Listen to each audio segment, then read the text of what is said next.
Lalu Yosua memanggil orang Ruben, orang Gad, dan suku Manasye yang setengah itu, dan berkata kepada mereka, "Kamu telah memelihara segala yang diperintahkan kepadamu oleh Musa, hamba Tuhan itu, dan telah mendengarkan perkataanku dalam segala yang kuperintahkan kepadamu.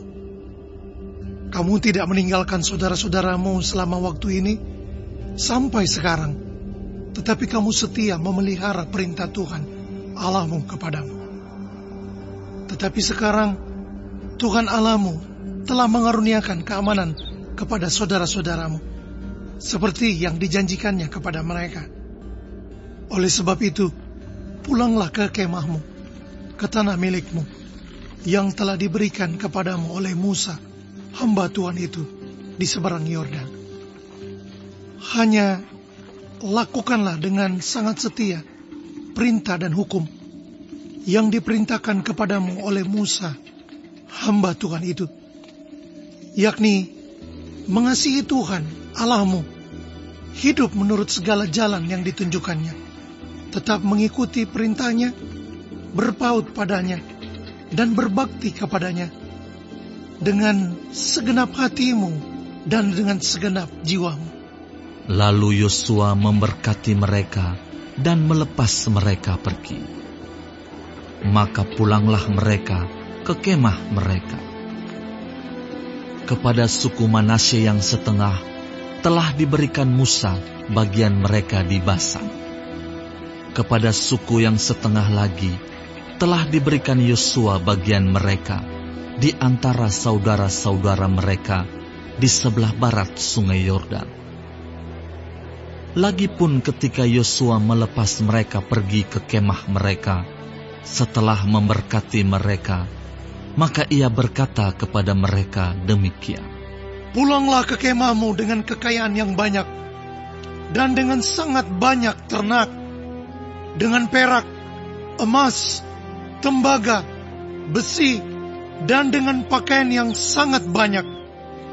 Bagilah dengan saudara-saudaramu jarahan yang dari musuhmu itu."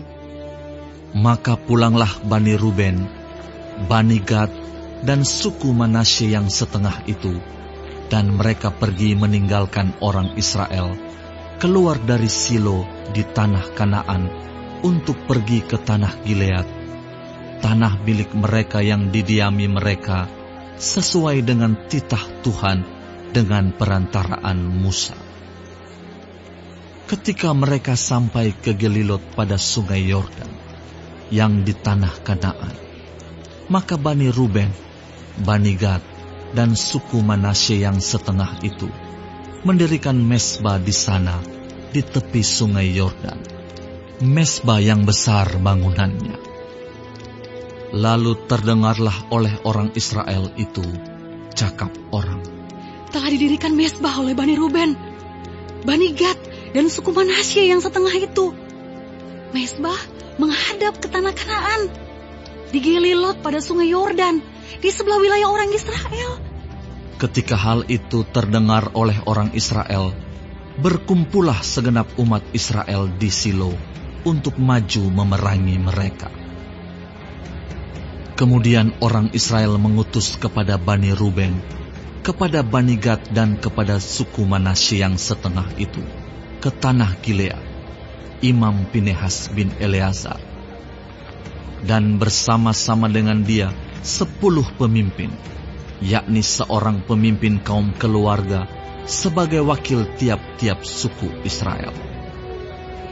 Masing-masing mereka itu kepala kaum keluarganya di antara kaum-kaum orang Israel. Setelah mereka sampai kepada Bani Ruben, kepada Bani Gad, dan kepada suku Manasye yang setengah itu di tanah Gilead, berkatalah mereka kepada orang-orang itu demikian, "Beginilah kata segenap umat Tuhan.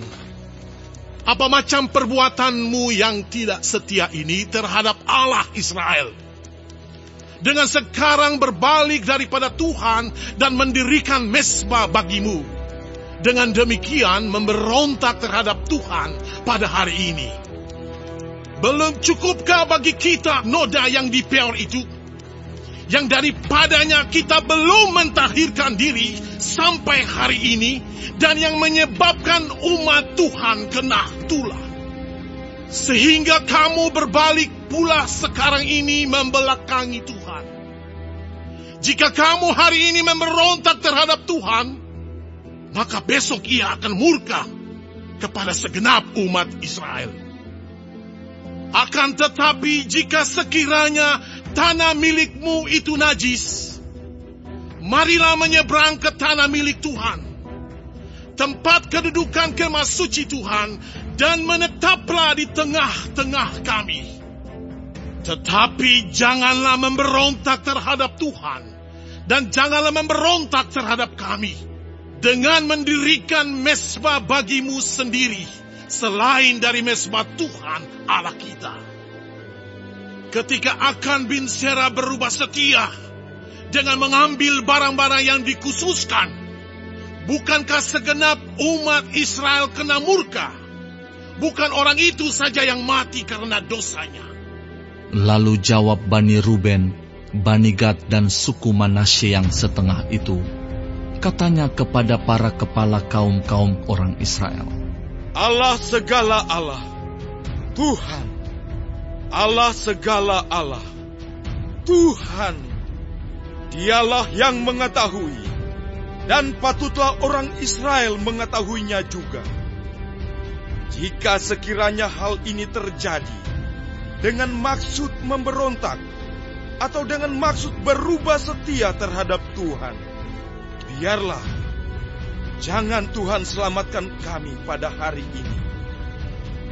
Jika sekiranya kami mendirikan mezbah untuk berbalik daripada Tuhan, untuk mempersembahkan korban bakaran dan korban sajian di atasnya, serta korban keselamatan di atasnya, biarlah Tuhan sendiri yang menuntut balas terhadap kami. Tetapi sesungguhnya kami telah melakukannya karena cemas. Sebab pikir kami, di kemudian hari anak-anak kamu mungkin berkata kepada anak-anak kami demikian, apakah sangkut pautmu dengan Tuhan Allah Israel? Bukankah Tuhan telah menentukan sungai Yordan sebagai batas antara kami dan kamu?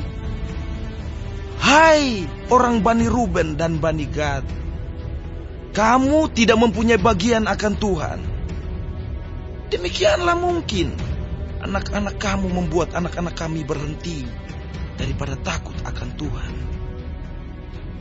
Sebab itu kata kami, biarlah kita mendirikan mezbah itu bagi kita, bukanlah untuk korban bakaran dan bukanlah untuk korban sembelihan, tetapi supaya mezbah itu menjadi saksi antara kami dan kamu, dan antara keturunan kita kemudian, bahwa kami tetap beribadah kepada Tuhan di hadapannya dengan korban bakaran, korban sembelihan, dan korban keselamatan kami.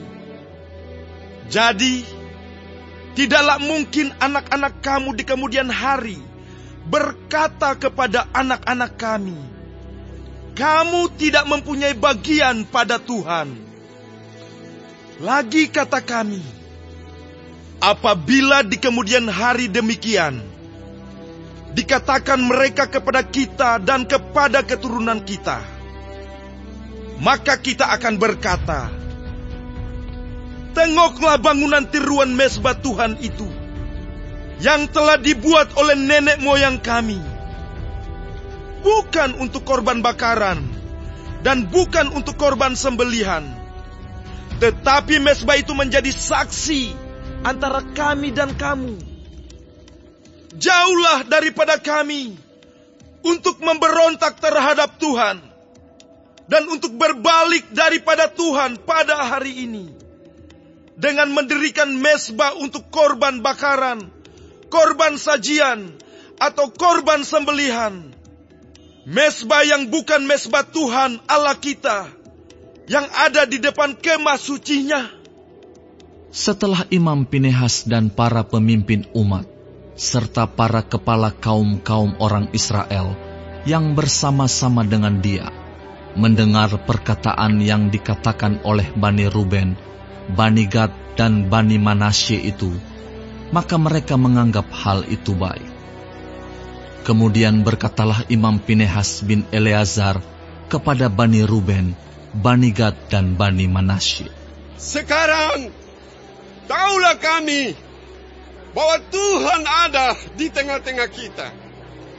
Sebab tidaklah kamu berubah setia terhadap Tuhan. Dengan demikian, kamu telah melepaskan orang Israel dari hukuman Tuhan." Sesudah itu, Imam Pinehas bin Eleazar serta para pemimpin itu meninggalkan Bani Ruben dan Bani Gad di tanah Gilead, pulang ke Kanaan kepada orang Israel, lalu disampaikanlah berita itu kepada mereka. Hal itu dipandang baik oleh orang Israel, sehingga orang Israel memuji Allah dan tidak lagi berkata hendak maju memerangi mereka untuk memusnahkan negeri yang didiami Bani Ruben dan Bani Gad itu. Dan Bani Ruben dan Bani Gad menamai mezbah itu saksi, karena inilah saksi antara kita bahwa Tuhan itulah Allah.